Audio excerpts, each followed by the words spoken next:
Picture it, tens of thousands of screaming fans packed into a state-of-the-art NFL stadium, the air just crackling with energy. Now picture a gleaming super yacht, a floating palace gliding through the world's most exclusive waters, and then a global manufacturing powerhouse with nearly 70 factories on multiple continents, making a critical part for the world's biggest car brands. This is the world of Shahid Khan, a world of immense wealth, influence, and success. But now, strip it all away, cut from the roaring stadium to the clang of metal on porcelain, from the luxury yacht to the smell of dish soap and leftover food. Before he was one of the richest people on the planet, before he owned the Jacksonville Jaguars, before the multi-billion-dollar empire that made him a household name, he was a 16-year-old immigrant with just $500 in his pocket. And his very first job in America? Washing dishes for $1.20 an hour. This is the incredible story of how Shahid Khan redefined the American dream. Way before the private jets and magazine covers, there was just a boy in Lahore, Pakistan. Born in 1950, Shahid Khan grew up in a comfortable, middle-class family. His world wasn't one of poverty, but it was one of ambition. His mother was a mathematics professor and his father was an entrepreneur. It was a household that valued education and hard work, principles that were baked into young Shahid's upbringing.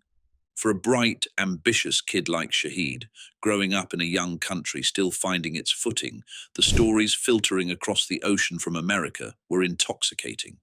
It was a land of seemingly endless opportunity, a place where engineering and innovation were building a new world. It was the place he knew he had to be. The decision for a 16-year-old to leave his family and travel halfway around the world to a country where he knew absolutely no one is monumental. That takes a kind of focus and determination that most people just don't have. For Khan, this wasn't just a whim. It was a calculated move. He wasn't running from something. He was running towards a very specific goal: to study industrial engineering at the University of Illinois, one of the best programs in the world. His family supported his dream and helped him get there. But once he landed, he was completely on his own. He was stepping off that plane, not just into a new country, but into a new life, one he alone would have to build from the ground up. The year was 1967. A 16-year-old Shahid Khan steps off a plane and into the heartland of America, Urbana-Champaign, Illinois. The culture shock hit him like a physical blow. The language, the food, the pace of life, everything was different. And it was cold. Illinois greeted him with one of the worst blizzards in its history, a brutal introduction to his new home.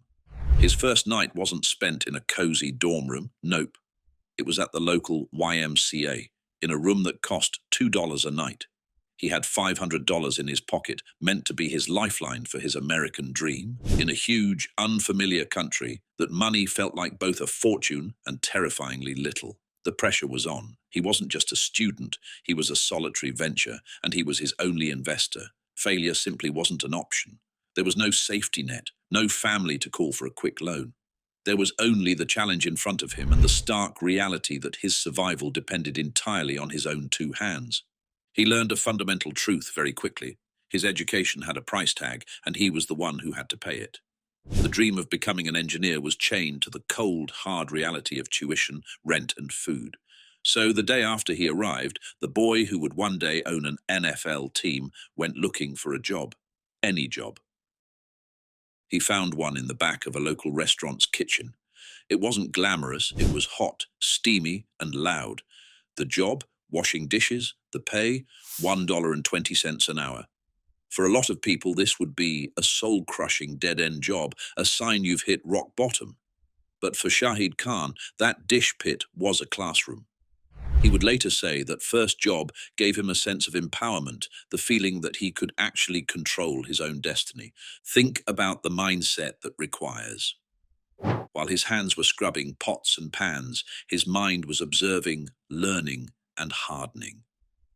Every hour he worked was another $1.20 toward his freedom, his education, and the future he had imagined back in Lahore. He wasn't just a dishwasher, he was the CEO of a one-man company. The product was his time and labor, and the profits were being reinvested directly into the company's main asset, his brain. This job was his first real lesson in American capitalism. It was a direct transaction, effort for reward. There were no shortcuts. The dishes wouldn't wash themselves. If he worked, he got paid. If he got paid, he could stay in school. If he stayed in school, he could become an engineer. It was a simple, brutal, and beautiful equation. The experience forged a work ethic that would become the foundation of his entire career. He learned the value of a dollar because he earned it under the toughest, most unglamorous conditions. He learned that no job was beneath him if it served a higher purpose. The humility and the grind of that kitchen didn't break him. They built him. He was a philosopher in the dish pit, thinking not about the meaning of life, but about the mechanics of success.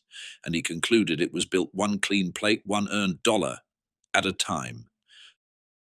So Shahid Khan began living a double life. By night, a laborer with hands raw from hot water and soap. By day, a student at a top engineering school wrestling with complex formulas and theories of industrial efficiency. The contrast is just staggering. But he didn't just survive this insane schedule, he thrived in it.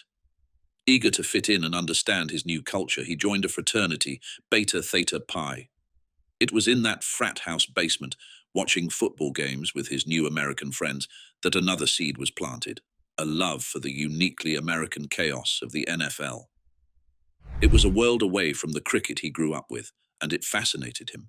He had no idea he wasn't just watching a game. He was looking at his own future. His engineering studies weren't just abstract.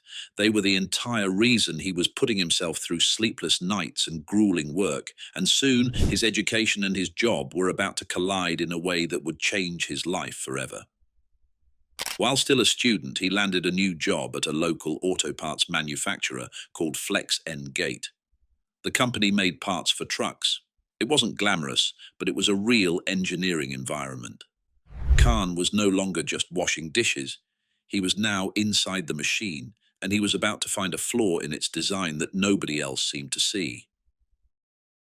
Working at Flex and Gate while still in school was a total game changer. It was the first time his academic knowledge had a real-world playground. He wasn't just clocking in and out. His engineer's brain was always on, always analyzing. He watched the processes, studied the designs, and learned the auto parts business from the inside. When he graduated in 1971 with his degree in industrial engineering, the company knew what they had. They didn't let him go. They promoted him. Shahid Khan became the engineering director for Flex N Gate. This was a huge step. The kid who'd shown up a few years earlier with nothing was now a university-educated engineer in a management role. For most people, this is the happy ending to the story. He'd achieved the American dream, a great education and a respectable, well-paying job. He could have just settled in and lived a comfortable, conventional life. But Shahid Khan's ambition wasn't conventional. He wasn't wired to just manage a system. He was wired to perfect it, and if he had to, completely reinvent it. And as engineering director, he had a front-row seat to a major problem in the auto industry, a problem everyone else just accepted as the way things are. The problem was the truck bumper. Back then, bumpers on most pickup trucks were clunky, heavy, and inefficient. They were usually slapped together from multiple pieces of steel, sometimes 7, 8, or more, that were stamped and then welded. This process was expensive and time-consuming, and it created weak spots. The seams where the pieces were joined were magnets for rust and corrosion. As a design, they were an afterthought. As a manufactured part, they were a headache. Khan, with his training in industrial engineering, looked at this multi-piece bumper and saw nothing but pure waste. Wasted material, wasted labor, wasted potential. Why, he wondered, couldn't a bumper be made from a single continuous piece of steel? A seamless design would be stronger, lighter, more durable, and way, way cheaper to make. It would eliminate the welding, the labor, and the rust points all in one shot. It was a revolutionary idea hiding in plain sight.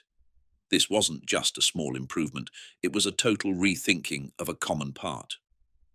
A lighter bumper meant better fuel efficiency. A simpler manufacturing process meant lower costs for the car maker. A stronger, seamless design meant a better product for the customer. It was a win-win-win. This was the spark. The million-dollar idea, born not in a fancy R&D lab, but in the practical, analytical mind of a man trained to hunt down and eliminate inefficiency. He had found a better way. Now, he just had to convince the world. Excited by his breakthrough, Khan did what any loyal engineering director would do. He took his idea straight to the leadership at Flex Gate. He laid out the whole vision, the cost savings, the superior quality, the edge it would give them over the competition. He expected them to be jumping for joy. They were not. Management shot the idea down. Maybe it was too radical. Maybe they were too stuck in their ways. Whatever the reason, they passed on what would become a multi-billion-dollar innovation.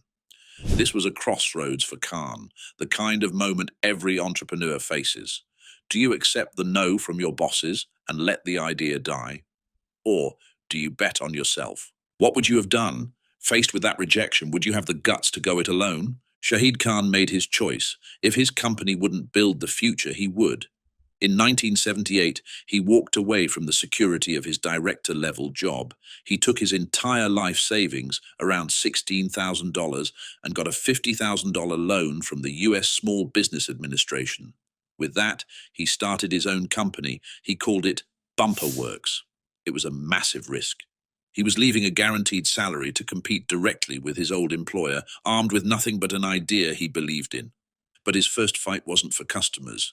It was in a courtroom. Flex Gate immediately sued him for stealing trade secrets. Khan, pouring every penny into his new business, couldn't afford fancy lawyers. Legend has it, he hired the cheapest attorney he could find to stall, while he spent his nights in the library teaching himself law to help with his own defense. He was an engineer, an entrepreneur, and now a self-taught lawyer, fighting for his company's life before it had sold a single bumper. And against all odds, he won. The lawsuit failed, but it cost him precious time and money. Now, the real work could start. With the lawsuit over, Khan was free to build his business. But Bumper Works was a tiny fish in an ocean of sharks. The auto industry was ruled by the big three in Detroit: GM, Ford, and Chrysler. They had their established suppliers, huge companies with decades-long relationships. Getting them to even listen to a tiny, unproven upstart from Illinois was a nearly impossible task. The early days were a relentless grind. Khan was the chief engineer, head salesman, finance department, and probably the janitor. He poured everything into perfecting his process and trying to get a foot in the door. He started small, making custom bumpers for body shops.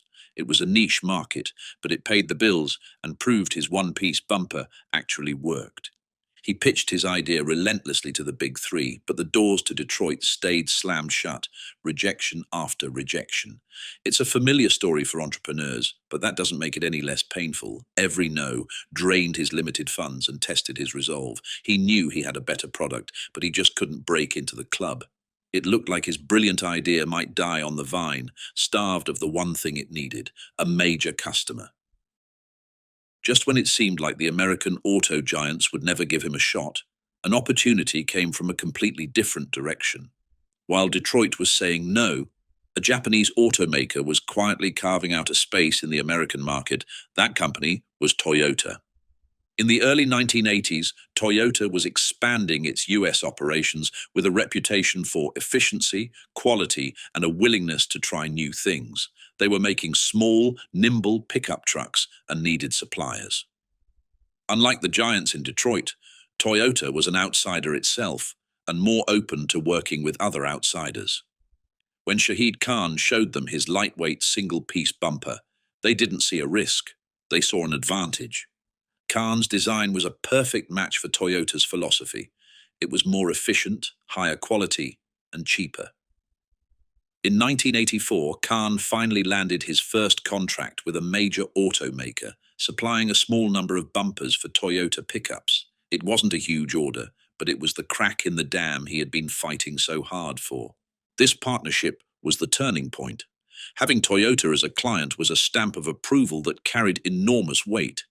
Khan dedicated himself to serving his new customer, even adopting Toyota's own legendary manufacturing principles, the Toyota way, to make his own company even better. He proved he could deliver a superior product on time and on budget. Soon the small orders grew into larger ones. By 1987, he was the only supplier for Toyota's pickups. The outsider had finally broken through. The rejections from the big three didn't matter anymore. He had found a partner who shared his vision, and together they were about to take the industry by storm.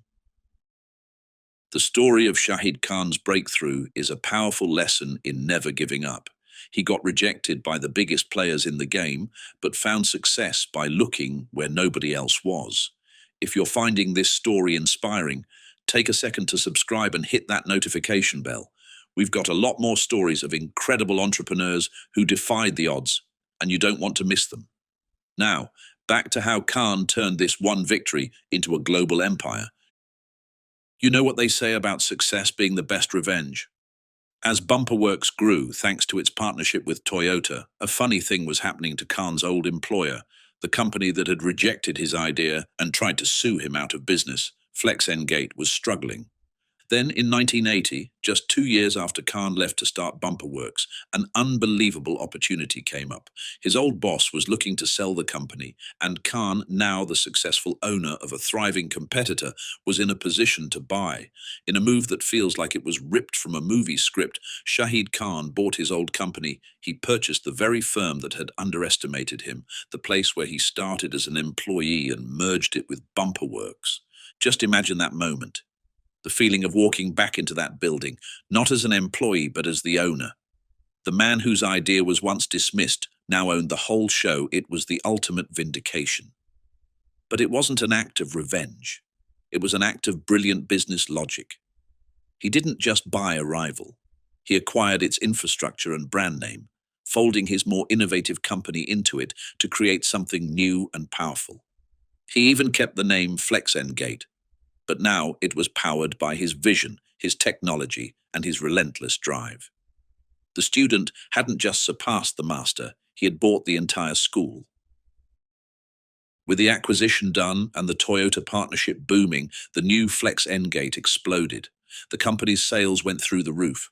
Khan's one-piece bumper became the new industry standard, and soon the same Detroit automakers who had once shut the door on him were lining up to become customers. FlexEngate started supplying bumpers and other parts to Ford, GM, and pretty much every other major car company in the world. The growth was absolutely mind-blowing.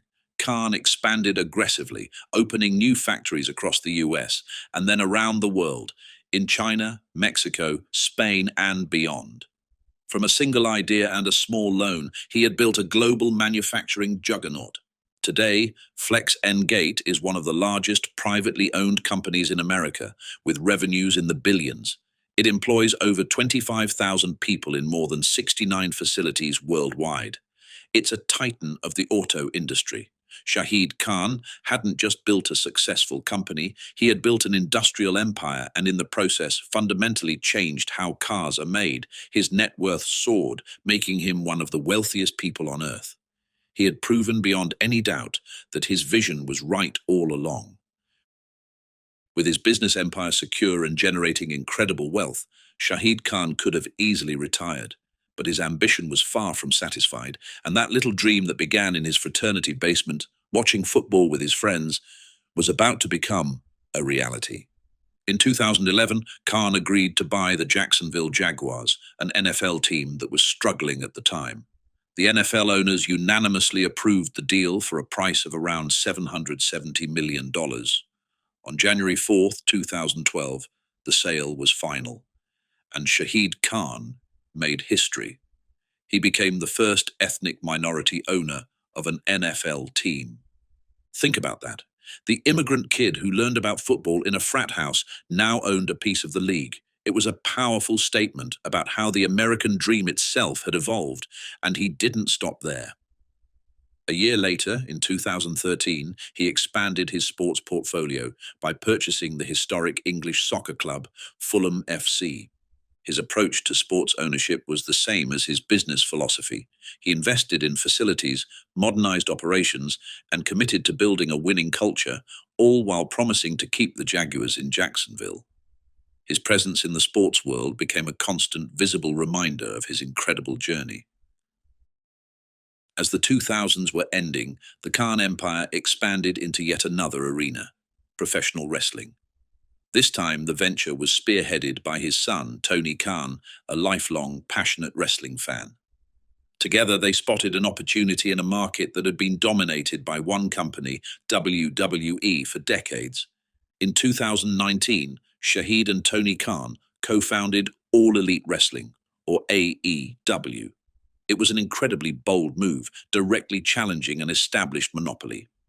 Much like Bumperworks took on the giants of the auto parts industry, AEW took on the giant of sports entertainment. They invested heavily, signed a mix of wrestling legends and new stars, and landed major TV deals. AEW was an immediate hit, quickly becoming a popular and legitimate competitor to WWE, praised by fans for its focus on the in-ring product. It proved that the entrepreneurial fire in the Khan family wasn't just limited to one generation. Shahid Khan had not only built his own empire, but had empowered his son to build a new one, disrupting yet another industry and adding another billion-dollar asset to the family's portfolio. The dishwasher's legacy was now spawning new empires of its own. From a 16-year-old boy scrubbing dishes for pocket money to a multi-billionaire tycoon, Shahid Khan's life is more than just a success story. It's a testament to an idea. It's a story that starts in Lahore, Pakistan, takes root in a steamy Illinois kitchen, finds its genius in a simple piece of curved steel, and goes on to conquer the worlds of global manufacturing and professional sports. He's the man who was told no by the biggest companies in America, only to build a company so successful he could buy his old employer. He's the man who shattered barriers, becoming the first person of color to own an NFL team, a symbol of progress in the league he fell in love with as a young immigrant. In 2012, Forbes magazine put him on their cover with a simple title, The Face of the American Dream. And maybe that's his most important legacy. In a time of cynicism, his story is a roaring, undeniable testament to the fact that the American dream, the belief that with hard work, a good idea, and relentless grit, you can rise from anywhere to achieve anything, is alive and well. Shahid Khan's journey proves that your starting point doesn't have to be your destination. Stories like Shahid Khan's are a powerful reminder of what a single person can accomplish with a great idea and unwavering determination.